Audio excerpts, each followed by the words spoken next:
ಕಲ್ಯಾಣ ನಾಡಿನ ಹೆಬ್ಬಾಗಿಲು ಎಂದು ಹೆಸರಾಗಿರುವ ಪಂಚನದಿಗಳ ನಾಡು, ಸಂತರ ಶರಣರ ದಾಸೋಹಿಗಳ ಬೀಡು, ಸರ್ವಧರ್ಮ ಸಮನ್ವಯತೆ ಸಹೋದರತೆಯ ಕೇಂದ್ರವೇ ಗುಲ್ಬರ್ಗಾ ಅಥವಾ ಕಲಬುರಗಿ ಜಿಲ್ಲೆ. ಕರ್ನಾಟಕ ರಾಜ್ಯದ ಈಶಾನ್ಯ ವಲಯದ ಕೇಂದ್ರ ಸ್ಥಾನವಾದ ಗುಲ್ಬರ್ಗಾ ಜಿಲ್ಲೆ ಕೃಷ್ಣಾ, ಭೀಮಾ, ಕಾಗಿಣ, ಕಮಲಾವತಿ ಮತ್ತು ಅಮರ್ಜಾ ನದಿಗಳು ಹರಿಯುವ ಬೀಡು. ಇದೊಂದು ಐತಿಹಾಸಿಕ ನೆಲ. ಇಲ್ಲಿ ಅನೇಕ ಅರಸು ಮನೆತನಗಳು ಆಳ್ವಿಕೆ ಮಾಡಿ ಹೋಗಿವೆ. ಅವುಗಳಲ್ಲಿ ರಾಷ್ಟ್ರಕೂಟರು, ಬಹಮನಿ ಅರಸರು ಪ್ರಮುಖರು. ಅವಿಭಜಿತ ಗುಲ್ಬರ್ಗಾ ಜಿಲ್ಲೆ 10 ತಾಲೂಕುಗಳನ್ನೊಳಗೊಂಡ 16,174 ಚದರ ಕಿಲೋಮೀಟರ್ ವಿಸ್ತೀರ್ಣ ಹೊಂದಿರುವ ಪದೇ ಪದೇ ಬರಗಾಲಕ್ಕೆ ತುತ್ತಾಗುವ ಪ್ರದೇಶವಾಗಿದೆ. ಜಿಲ್ಲೆಯಲ್ಲಿ ಬೀಳುವ ಮಳೆ ಪ್ರಮಾಣ ವಾರ್ಷಿಕ 750 ರಿಂದ 800 ಮಿಲಿಮೀಟರ್ವರೆಗಿದ್ದರೂ ಹಂಚಿಕೆ ಮಾತ್ರ ಸಮರ್ಪಕವಾಗಿಲ್ಲ. ಗುಲ್ಬರ್ಗಾ ಜಿಲ್ಲೆಯಲ್ಲಿ ಬೇಸಿಗೆಯಲ್ಲಿ ಕೆಂಡದಂಥ ಬಿಸಿಲು, ಮಳೆಗಾಲದಲ್ಲಿ ರಭಸವಾಗಿ ಬೀಳುವ ಮಳೆಯಿಂದಾಗಿ ಭೂಮಿ ತನ್ನನ್ನು ಸವಕಳಿಗೆ ಒಡ್ಡಿಕೊಂಡು ತನ್ನ ಫಲವತ್ತತೆಯನ್ನು ಕಳೆದುಕೊಳ್ಳುತ್ತಲೇ ನಡೆದಿದೆ. ಫಲವತ್ತಾದ ಕಪ್ಪು ಹಾಗೂ ಕೆಂಪು ಮಣ್ಣಿದ್ದರೂ ಅನಿಶ್ಚಿತ ಹಾಗೂ ಅಕಾಲಿಕ ಮಳೆಯಿಂದಾಗಿ ಬೆಳೆ ಉತ್ಪಾದನೆಗೆ ತೊಂದರೆಯಾಗಿ ರೈತರು ಬಹಳ ಸಂಕಷ್ಟ ಅನುಭವಿಸಿದ ಸಂದರ್ಭಗಳೇ ಹೆಚ್ಚು. ತೊಗರಿಯ ಕಣಜವೆಂದು ಹೆಸರಾದ ಗುಲ್ಬರ್ಗಾ ಜಿಲ್ಲೆಗೆ ಸಕಾಲದಲ್ಲಿ ಮಳೆ ಬಂತೆಂದರೆ ರೈತರಲ್ಲಿ ಹರ್ಷ, ಸಂಭ್ರಮವನ್ನು ಕಾಣಬಹುದು. ತೊಗರಿಯ ಕಣಜ ತುಂಬಿಕೊಂಡರೆ ಇಡೀ ನಾಡಿಗೆ ನಾಡೆ ಸುಭಿಕ್ಷವಾಗುತ್ತದೆ. ಗುಲ್ಬರ್ಗಾದಲ್ಲಿ ಪ್ರಮುಖವಾಗಿ ತೊಗರಿ, ಕಬ್ಬು, ಕಡಲೆ, ಜೋಳ, ಹೆಸರು, ಈರುಳ್ಳಿ, ಶೇಂಗಾ, ಗೋಧಿ, ಬಾಳೆ, ಪಪ್ಪಾಯಿ ಹಾಗೂ ಇನ್ನಿತರೆ ತರಕಾರಿ ಬೆಳೆಗಳನ್ನು ಬೆಳೆಯುತ್ತಿದ್ದಾರೆ. ಗುಲ್ಬರ್ಗಾ ಜಿಲ್ಲೆ 9,43,600 ಹೆಕ್ಟೇರ್ ಖುಷ್ಕಿ ಕ್ಷೇತ್ರ ಹಾಗೂ 64,631 ಹೆಕ್ಟೇರ್ ನೀರಾವರಿ ಕ್ಷೇತ್ರವನ್ನು ಹೊಂದಿದೆ. ಅದೇ ರೀತಿ ಯಾದಗಿರಿ ಜಿಲ್ಲೆ 3,87,358 ಹೆಕ್ಟೇರ್ ಖುಷ್ಕಿ ಜಮೀನು ಹಾಗೂ 1,61,923 ಹೆಕ್ಟೇರ್ ನೀರಾವರಿ ಪ್ರದೇಶವನ್ನು ಹೊಂದಿದೆ. ಕೃಷಿ ಅಭಿವೃದ್ಧಿಯಲ್ಲಿನ ವಿವಿಧ ಸಮಸ್ಯೆಗಳಿಗೆ ಪರಿಹಾರ ಕಂಡುಕೊಳ್ಳಲು ಆತ್ಮ ಅಂದರೆ ಕೃಷಿ ತಂತ್ರಜ್ಞಾನ ನಿರ್ವಹಣಾ ಸಂಸ್ಥೆ ಅಥವಾ ಅಗ್ರಿಕಲ್ಚರಲ್ ಟೆಕ್ನಾಲಜಿ ಮ್ಯಾನೇಜ್ಮೆಂಟ್ ಏಜೆನ್ಸಿ ಎಂಬ ವಿನೂತನ ಮಾದರಿಯ ಕೃಷಿ ತಂತ್ರಜ್ಞಾನ ವಿಸ್ತರಣಾ ಪದ್ಧತಿಯನ್ನು ದೇಶದ ಎಲ್ಲಾ ರಾಜ್ಯಗಳಲ್ಲೂ ಜಾರಿಗೊಳಿಸಲಾಯಿತು. ಕೃಷಿ ಅಭಿವೃದ್ಧಿಯಲ್ಲಿ ತೊಡಗಿದ ಕೃಷಿ ಮತ್ತು ಕೃಷಿಗೆ ಸಂಬಂಧಿಸಿದ ಇಲಾಖೆಗಳ, ಕೃಷಿ ಸಂಶೋಧನಾ ಮತ್ತು ಕೃಷಿ ವಿಜ್ಞಾನ ಕೇಂದ್ರಗಳ, ಸ್ವಯಂ ಸೇವಾ ಸಂಸ್ಥೆಗಳ, ರೈತ ಪ್ರತಿನಿಧಿಗಳ ಮತ್ತು ಇತರೆ ಪಾಲುದಾರರನ್ನು ಒಳಗೊಂಡಂತಹ ಜಿಲ್ಲಾ ಮಟ್ಟದಲ್ಲಿ ಸ್ಥಾಪಿಸಲಾದ ವಿಕೇಂದ್ರೀಕೃತ ಹಾಗೂ ಸ್ವಯಂ ಪ್ರೇರಣೆ ಸಂಸ್ಥೆಯೇ ಆತ್ಮ. ಭಾರತ ಸರ್ಕಾರದ ಅಧಿಸೂಚನೆಯಂತೆ ಕರ್ನಾಟಕ ಸರ್ಕಾರ 2005-6 ಮತ್ತು 6-7ನೇ ಸಾಲಿನಲ್ಲಿ ಉತ್ತರ ಕರ್ನಾಟಕದ ಬೀದರ್, ಗುಲ್ಬರ್ಗಾ, ಬಿಜಾಪುರ, ಬೆಳಗಾಂ, ಹಾವೇರಿ ಮತ್ತು ಕೊಪ್ಪಳ ಜಿಲ್ಲೆಗಳಲ್ಲಿ ಈ ಆತ್ಮ ಯೋಜನೆಯನ್ನು ಜಾರಿಗೊಳಿಸಿದರು. ಈ ಒಂದು ರಾಜ್ಯ ಕೃಷಿ ನಿರ್ವಹಣೆ ಮತ್ತು ವಿಸ್ತರಣಾ ತರಬೇತಿ ಸಂಸ್ಥೆ ಉತ್ತರ ವಲಯವು ಕೃಷಿ ವಿಶ್ವವಿದ್ಯಾಲಯ ಧಾರವಾಡದಲ್ಲಿ ನಾವು ಇದನ್ನೇ ನಮ್ಮ ಈ ಕೃಷಿ ನಿರ್ದೇಶನಾಲಯದ ಅಡಿಯಲ್ಲಿ ಅನುಷ್ಠಾನಗೊಳಿಸಿ ಇದಕ್ಕೆ ತಕ್ಕ ಹಾಗೆ ನಾವು ಕೆಲಸ ಮಾಡ್ತಾ ಇದ್ದೇವೆ. 2009 ಮತ್ತು 10ನೇ ಸಾಲಿನಲ್ಲಿ ನಾವು ಸುಮಾರು 34 ವಿವಿಧ ವಿಷಯಗಳ ತರಬೇತಿಗಳನ್ನು 753 ವಿಸ್ತರಣಾ ಅಧಿಕಾರಿಗಳಿಗೆ ನಾವು ಕೈಗೊಂಡು ಇದರ ಲಾಭವನ್ನು ಅವರಿಗೆ ಮುಟ್ಟಿಸಿದ್ದೇವೆ. ಈ ರೀತಿ ರೈತರಿಗೆ ಅನುಕೂಲ ಆಗುವಂತಹ ಒಳ್ಳೊಳ್ಳೆಯ ಒಂದು ಕಾರ್ಯಕ್ರಮಗಳನ್ನು ನಾವು ಇಲ್ಲಿ ಅಳವಡಿಸಿಕೊಂಡು ರೈತರ ಸರ್ವತೋಮುಖ ಅಭಿವೃದ್ಧಿಗಾಗಿ ಪ್ರಯತ್ನಿಸುತ್ತಾ ಇದ್ದೇವೆ. ಈ ಯೋಜನೆಯಲ್ಲಿ ಕೃಷಿ ಇಲಾಖೆಯೊಂದಿಗೆ ತೋಟಗಾರಿಕಾ ಇಲಾಖೆ, ರೇಷ್ಮೆ ಇಲಾಖೆ, ಪಶುಸಂಗೋಪನಾ ಇಲಾಖೆಗಳು ಸಹ ಭಾಗವಹಿಸಿ ರೈತರ ಸರ್ವತೋಮುಖ ಅಭಿವೃದ್ಧಿಗಾಗಿ ಕಾರ್ಯನಿರ್ವಹಿಸುತ್ತಿವೆ. ಕರ್ನಾಟಕ ರಾಜ್ಯದಲ್ಲಿ ಕ್ರಿಸ್ತಶಕ 2005-6ನೇ ಸಾಲಿನಿಂದ ಆತ್ಮ ಯೋಜನೆ ಪ್ರಾರಂಭಗೊಂಡಿತು. ಪ್ರಾರಂಭಿಕ ಹಂತದಲ್ಲಿ ಗುಲ್ಬರ್ಗಾ ಜಿಲ್ಲೆಯನ್ನು ಸಹ ಯೋಜನೆಗೆ ಒಳಪಡಿಸಲಾಗಿತ್ತು. ಗುಲ್ಬರ್ಗಾ ಜಿಲ್ಲೆಯ 7 ತಾಲೂಕುಗಳು ಹಾಗೂ ಇತ್ತೀಚೆಗೆ ವಿಭಜನೆಗೊಂಡ ಯಾದಗಿರಿ ಜಿಲ್ಲೆಯ 3 ತಾಲೂಕುಗಳಲ್ಲಿ ಆತ್ಮ ಯೋಜನೆಯನ್ನು ಅನುಷ್ಠಾನಗೊಳಿಸಲಾಗಿದೆ. ಗುಲ್ಬರ್ಗ ಜಿಲ್ಲೆಯ ಸರ್ವತೋಮುಖ ಅಭಿವೃದ್ಧಿಗಾಗಿ ಆತ್ಮ ಯೋಜನೆಯಡಿ ಹಲವಾರು ಚಟುವಟಿಕೆಗಳನ್ನು ಹಮ್ಮಿಕೊಳ್ಳಲಾಯಿತು.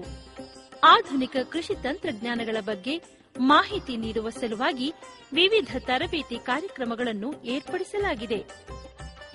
ರೈತ ಗುಂಪುಗಳ ರಚನೆ, ಸಾವಯವ ಕೃಷಿ, ಬೀಜೋಪಚಾರದ ಮಹತ್ವ, ಸಮಗ್ರ ಕೃಷಿ ಪದ್ಧತಿ, ಉತ್ಪನ್ನಗಳ ಮೌಲ್ಯವರ್ಧನೆ ಮತ್ತಿತರೆ ವಿಷಯಗಳ ಬಗ್ಗೆ ಅರಿವು ಮೂಡಿಸಲಾಗಿದೆ.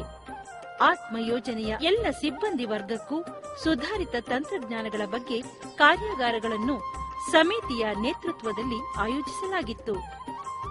ಪ್ರಮುಖವಾಗಿ ತೊಗರಿಯಲ್ಲಿ ವಿವಿಧವಾದಂತಹ ತಾಂತ್ರಿಕತೆಗಳು, ಹೊಸ ತಾಂತ್ರಿಕತೆಗಳು ಬಂದಿವೆ.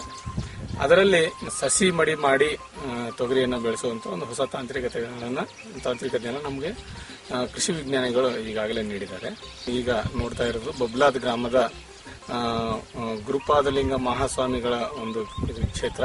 ಈ ಕ್ಷೇತ್ರದಲ್ಲಿ ಒಟ್ಟಾರೆ 10 ಎಕರೆ ಕ್ಷೇತ್ರದಲ್ಲಿ ನಾವು ಮಳೆ ಆಶ್ರಿತ ಹೊಲದಲ್ಲಿ ನಾವು ಇದನ್ನ ನಾಟಿನ ಮಾಡಿದೀವಿ, ಹಚ್ಚಿದೀವಿ ಸಸಿಗಳು. ನಾವು ಈ ಒಂದು ಕ್ಷೇತ್ರದಲ್ಲಿ ನೋಡ್ತಾ ಇರುವಾಗ TS3R ಅಂತ ಹೊಸ ತಳಿ ಹೋದ ವರ್ಷ ನಮ್ಮ ಕೃಷಿ ವಿಶ್ವವಿದ್ಯಾಲಯ ರಾಯಚೂರಿನ ಬಿಡುಗಡೆಯಾಗಿದೆ. ಆ ಒಂದು ತಳಿಯನ್ನ ನಾವು ಇಲ್ಲಿ ಬೆಳೆಯಲಿಕ್ಕೆ ಉಪಯೋಗ ಮಾಡಿದೀವಿ. 4 ರಿಂದ 6 ಫೀಟ್ ಸಾಲು ಕೊಡ್ತೀವಿ, ಸಸಿಯಿಂದ ಸಸಿಗೆ 2 ರಿಂದ 3 ಫೀಟ್ ಕೊಡ್ತೀವಿ. ಒಳ್ಳೆ ಇಳುವರಿ ತೆಗೆದುಕೊಡ್ಬೇಕಂತ ಒಂದು ನಾವು ಪ್ರಾತ್ಯಕ್ಷಿಕೆಯನ್ನು ಕೈಗೊಂಡಿದ್ದೀವಿ. ಇದನ್ನ ಆತ್ಮ ಯೋಜನೆಗೆ ಸಹಿತ ಬಹಳಷ್ಟು ರೈತರ ಹತ್ರ ಈ ತರ ಮಾಡಿ.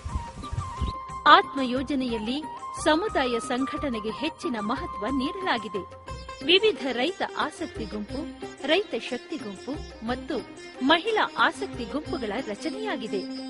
ಗುಂಪಿನ ಸದಸ್ಯರು ವಿವಿಧ ಅಭಿವೃದ್ಧಿ ಇಲಾಖೆಗಳ ಮಾರ್ಗದರ್ಶನದಲ್ಲಿ ತಮ್ಮ ಪ್ರದೇಶದ ಇತರೆ ರೈತರಿಗೆ ಮಾಹಿತಿ ನೀಡುವ ಪರ್ಯಾಯ ವಿಸ್ತರಣಾ ಕಾರ್ಯಕರ್ತರಾಗಿ ಸೇವೆ ಸಲ್ಲಿಸುತ್ತಾರೆ. ಇಂತಹ ಗುಂಪುಗಳಿಗೆ ಆತ್ಮ ಯೋಜನೆಯಡಿ ಸುತ್ತು ನಿಧಿಯನ್ನು ನೀಡಿ ಪ್ರೋತ್ಸಾಹಿಸಲಾಗುತ್ತಿದೆ. ಆಸಕ್ತ ರೈತರನ್ನು ಒಟ್ಟುಗೂಡಿಸಿ ತಾವು ಬೆಳೆಯುವ ಬೆಳೆಯಲ್ಲಿನ ಬೇಸಾಯ ತಾಂತ್ರಿಕತೆಗಳು, ಮಾರುಕಟ್ಟೆ ವ್ಯವಸ್ಥೆ ಹಾಗೂ ಕೃಷಿ ಸಮಸ್ಯೆಗಳ ಬಗ್ಗೆ ಗುಂಪಿನಲ್ಲಿ ಚರ್ಚಿಸಿ ಪರಿಹಾರ ಕಂಡುಕೊಳ್ಳುತ್ತಾರೆ. ಹೊಸ ತಳಿಗಳು ಹಾಗೂ ನವೀನ ತಾಂತ್ರಿಕತೆಗಳ ಬಗ್ಗೆ ಕ್ಷೇತ್ರದ ಜನರಿಗೆ ತಿಳಿಯಪಡಿಸಲು ರೈತರ ಜಮೀನುಗಳಲ್ಲಿ ನೂತನ ತಂತ್ರಜ್ಞಾನಗಳ ಬಗ್ಗೆ ಕ್ಷೇತ್ರ ಪ್ರಾತ್ಯಕ್ಷಿಕೆಗಳನ್ನು ಏರ್ಪಡಿಸಲಾಗುತ್ತದೆ. ಪ್ರಾತ್ಯಕ್ಷಿಕೆಗಳಲ್ಲಿ ರೈತರು ಅನುಸರಿಸುವ ಬೇಸಾಯ ಪದ್ಧತಿ ಹಾಗೂ ಸುಧಾರಿತ ತಾಂತ್ರಿಕತೆಗಳನ್ನು ಅಳವಡಿಸಿ ಬೆಳೆ ಬೆಳೆಸಲಾಗುತ್ತದೆ. ಪ್ರಾತ್ಯಕ್ಷಿಕೆಯು ಅಂತಿಮ ಹಂತಕ್ಕೆ ತಲುಪಿದಾಗ ಪ್ರಾತ್ಯಕ್ಷಿಕೆಯ ಫಲಿತಾಂಶವನ್ನು ಇತರೆ ರೈತರಿಗೆ ಮನವರಿಕೆ ಮಾಡಿಸಲು ಕ್ಷೇತ್ರೋತ್ಸವವನ್ನು ಆಯೋಜಿಸಲಾಗುತ್ತದೆ. ರೈತರಿಗೆ ಹೆಚ್ಚಿನ ಜ್ಞಾನಾರ್ಜನೆಗಾಗಿ ರಾಜ್ಯದ ಇತರೆ ಜಿಲ್ಲೆಗಳು ಹಾಗೂ ಹೊರ ರಾಜ್ಯಗಳ ಪ್ರಗತಿಪರ ರೈತರ ಕ್ಷೇತ್ರಗಳಿಗೆ ಪ್ರವಾಸವನ್ನು ಏರ್ಪಡಿಸಲಾಗಿತ್ತು. ರೈತರ ಕೃಷಿ ಸಮಸ್ಯೆಗಳಿಗೆ ಸ್ಪಂದಿಸುವ ನಿಟ್ಟಿನಲ್ಲಿ ರೈತರ ಮತ್ತು ವಿಜ್ಞಾನಿಗಳ ನಡುವೆ ಚರ್ಚಾಗೋಷ್ಠಿಗಳನ್ನು ಏರ್ಪಡಿಸುವುದು ಆತ್ಮ ಯೋಜನೆಯ ಪ್ರಮುಖ ಚಟುವಟಿಕೆಯಾಗಿದೆ. ತಂತ್ರಜ್ಞಾನ ವರ್ಗಾವಣೆಯಲ್ಲಿ ಕೃಷಿ ಮೇಳದ ಪಾತ್ರ ಮಹತ್ವವಾದದ್ದು. ಈ ನಿಟ್ಟಿನಲ್ಲಿ ಆತ್ಮ ಯೋಜನೆಯಡಿ ವಿವಿಧ ಸಂಸ್ಥೆಗಳ ಸಹಯೋಗದಲ್ಲಿ ಪ್ರತಿ ವರ್ಷವೂ ಕೃಷಿ ಮೇಳವನ್ನು ಆಯೋಜಿಸಲಾಗುತ್ತದೆ. ಒಂದೇ ಸೂರಿನಡಿ ಹೆಚ್ಚಿನ ಮಾಹಿತಿ ಕಲೆ ಹಾಕಲು ಇಂತಹ ಕೃಷಿ ಮೇಳಗಳು ರೈತರಿಗೆ ಹೆಚ್ಚು ಪ್ರಯೋಜನವಾದವು. ಹೀಗೆ ಆತ್ಮ ಯೋಜನೆಯಡಿ ಅನುಷ್ಠಾನಗೊಂಡ ಹಲವಾರು ಚಟುವಟಿಕೆಗಳಿಂದ ಗುಲ್ಬರ್ಗ ಜಿಲ್ಲೆ ಸಮಗ್ರ ಅಭಿವೃದ್ಧಿಯತ್ತ ದಾಪುಗಾಲು ಹಾಕಿದೆ. ಅನೇಕ ರೈತರು ಯೋಜನೆಯ ಸವಲತ್ತುಗಳನ್ನು ಪಡೆದು ಸ್ವಾವಲಂಬಿ ಕೃಷಿ ಜೀವನ ನಡೆಸುತ್ತಿದ್ದಾರೆ.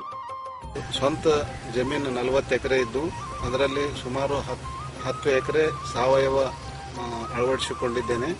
ಈಗ ನಾವು ಸದ್ಯ ನಿಂತಿರ್ತಕ್ಕಂಥ ಈ ಹೆಸರು ಪೂಸಾ ಬೈಸಾಖಿಯನ್ನು ಬೆಳೆ ಪೂರ್ತಿ ಸಾವಯವ ಪದ್ಧತಿಯಲ್ಲಿ ಬೆಳೆದಿದ್ದೇನೆ. ತುಂಬ ಚೆನ್ನಾಗಿ ಬಂದಿದೆ. ಸದ್ಯ ಹೂವು ಕಾಯಿ ಕಟ್ಟುವ ಹಂತದಲ್ಲಿದೆ. ಈ ಎರೆಹುಳ ಗೊಬ್ಬರ ಮತ್ತು ಇದು ಏನು ಜೀವಾಮೃತ, ತಿಪ್ಪಿ ಗೊಬ್ಬರ ಭಾಳ ನಾವು ಇಲ್ಲೇ ತಯಾರು ಮಾಡ್ಕೋತಿದ್ದೀವಿ. ಹೊಲದಾಗ ಬೆಳೆದಿದ್ದು ಯಾವುದೂ ಸುಡಂಗಿಲ್ಲ, ಬೇಸ್ಟ್ ಮೆಟೀರಿಯಲ್.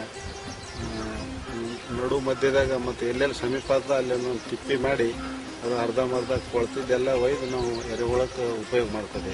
ಈ ಎರೆಗೊಬ್ಬರ ಅಂದರೆ ನಾವು ಒಂದು ಎಕರೆಗೆ 2 ಕ್ವಿಂಟಲ್ ಲೆಕ್ಕದಾಗ ಕೊಡ್ತೇವೆ. ಆಮೇಲೆ ಜೀವಾಮೃತ ಅಂದ್ರೆ ಒಂದು ಎಕರೆಗೆ ಒಂದು 200 ಲೀಟರ್ ನೀರಿನಾಗ ಒಂದು 15 ಲೀಟರ್ ತಯಾರು ಮಾಡಿದಂಥ ಜೀವಾಮೃತ ಸ್ಪ್ರೇ ಮಾಡ್ತೇವೆ.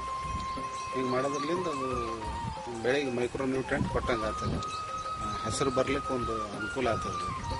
ಸಾವಯವ ಪದ್ಧತಿ ಅಳವಡಿಸಿದ್ರಿಂದ ನಮ್ಗೆ ಖರ್ಚು ಭಾಳ ಕಮ್ಮಿ ಬಂದಿದೆ. ಇದರಂತೆ ನಾನು ನನ್ನ ಹೊಲದಲ್ಲಿ ಪಪಾಯಿ, ಬಾಳೆ, ನಾಟಿ ಪದ್ಧತಿಯಲ್ಲಿ ತೊಗರಿ, BT ಕಾಟನ್, ಹತ್ತಿ, ಕಬ್ಬು, ಇನ್ನಿತರೆ ಬೆಳೆಗಳನ್ನು ಬೆಳೀತಾ ಇದ್ದೆ. ಇದು ಪಪಾಯಿ ನಮ್ಮದು 5 ಎಕರೆ ಏರಿಯಾ ಇದೆ. 4500 ಅಂದ್ರೆ 7x7 ಥರದಲ್ಲಿ ಕುಂಡ್ರಿಸಿದ್ದೇವೆ. ಇದಕ್ಕೆ ಇದು ವೆರೈಟಿ ಅಂದರೆ ಥೈವಾನ್ 786 ಅಂತ ಬರ್ತದೆ. ಇದು ಸುಮಾರು ಒಂದು ಗಿಡಕ್ಕೆ 80-90 ಕಾಯಿ ಹಿಡಿತಾವೆ. ಇದಕ್ಕೆ ಒಂದು ಕಾಯಿ ನಮಗೆ ಎವರೇಜ್ 1 kg ಅಂದ್ರೂ 80-90 kg ಒಂದು ಗಿಡಕ್ಕೆ ನಾವು ಕಟಿಂಗ್ ಮಾಡ್ತೇವೆ. ಮಾರ್ಕೆಟ್ ನಾವು ಬಾಂಬೆ ಕಳಿಸ್ತೇವೆ ರೀ. ಆಮೇಲೆ ದಿಲ್ಲಿ ವ್ಯಾಪಾರಿಗಳು ಬರ್ತಾರೆ, ಇಲ್ಲೇ ಜಾಗದ ಮೇಲೆ ಕೊಡ್ತೀವಿ ನಾವು ಅವ್ರಿಗೆ. ಇಲ್ಲೇ ಕಾಟ ಮಾಡಿ ಇಲ್ಲೇ ದೊಡ್ಡ ಕೊಟ್ಟು ಹೋಗ್ಬಿಡ್ತಾರೆ. ಇದು ರೇಟ್ ಮಾರ್ಕೆಟ್ ನಮ್ಗೆ ಎವರೇಜ್ 3-4 ರೂಪಾಯಿ ಬಂದರೆ ಈ ಬೆಳೆ ಮುಂದೆ ಯಾವುದು ಇವತ್ತು ಕಮರ್ಷಿಯಲ್ ಕ್ರಾಪ್ ನಾವು ಅಂಗೂರ ಅದು ಅಂತೀವಿ, ಅದು ಎಲ್ಲದಕ್ಕೂ ಸೈಡ್ ಹೊಡಿತದಂತ ನನಗೆ ಅನುಭವದಿಂದ ಬಂದೆ. ಯಾಕಂದ್ರೆ ಇದು 10-12 ವರ್ಷ ಆಯ್ತು ನಾನು ಬೆಳೀತಾ ಇದ್ದೀನಿ. ಹೀಗಾಗಿ ಇದು ವೆರೈಟಿನೂ ಚೆನ್ನಾಗದ, ಆಮೇಲೆ ಇಳುವರಿ ಚೆನ್ನಾಗಿ ಬರ್ತದೆ, ಪ್ರಾಫಿಟೇಬಲ್ ಅದ ಅಂತ ಹೇಳಕ್ಕೆ ಇಚ್ಛೆ. ಬಾಳಿ G9 ಅಂತ ಇದು ಈಗ ಸದ್ಯ ಇದು ಕಾಣೋದೇನಂದ್ರೆ 2ನೇ ಕ್ರಾಪ್ ಅದ ರೀ. ಫಸ್ಟ್ ಒಂದು ಕ್ರಾಪ್ ತೆಗ್ದಿವಿ, ಫಸ್ಟ್ ಒಂದೇ ಸಸಿ ಹಾಕಿರ್ತೀವಿ ನಾವು. ಈಗ ಸೆಕೆಂಡ್ ಬಿಡಬೇಕಾದ್ರೆ 2 ಬಿಟ್ಟಿರ್ತೀವಿ.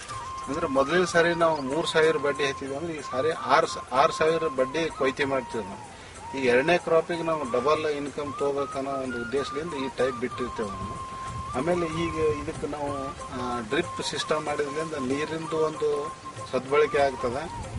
ಆಮೇಲೆ ಇದು ಶಾರ್ಟ್ ಟರ್ಮ್ನಾಗ ಅಂದ್ರೆ ನಾವು ಒಂದು ಸಾರಿ ಹಚ್ಚಿದ ಮೇಲೆ 8 ತಿಂಗಳಿಗೆ ಅವು ಗೊನಿ ಬಿಟ್ಟು 11-12 ತಿಂಗಳಿಗೆ ಕೊಯ್ತಿ ಆಗ್ತಿತ್ತಂದ್ರೆ ಈಗ 8 ತಿಂಗಳಿಗೆ ಒಂದು ಗೊನಿ ಬಿಟ್ಟು ಕೂಡಲೇ ಸೈಡ್ ನಾವು ಸಕ್ಕರ್ಸ್ ಬಿಡ್ತೀವಿ. ಇದು ನಮ್ಗೆ ಶಾರ್ಟ್ಲಿ 6 ತಿಂಗಳದಾಗೆ ಮತ್ತೆ ನಮ್ಗೆ ಕ್ರಾಪ್ ಕೈಗೆ ಬರ್ತದ.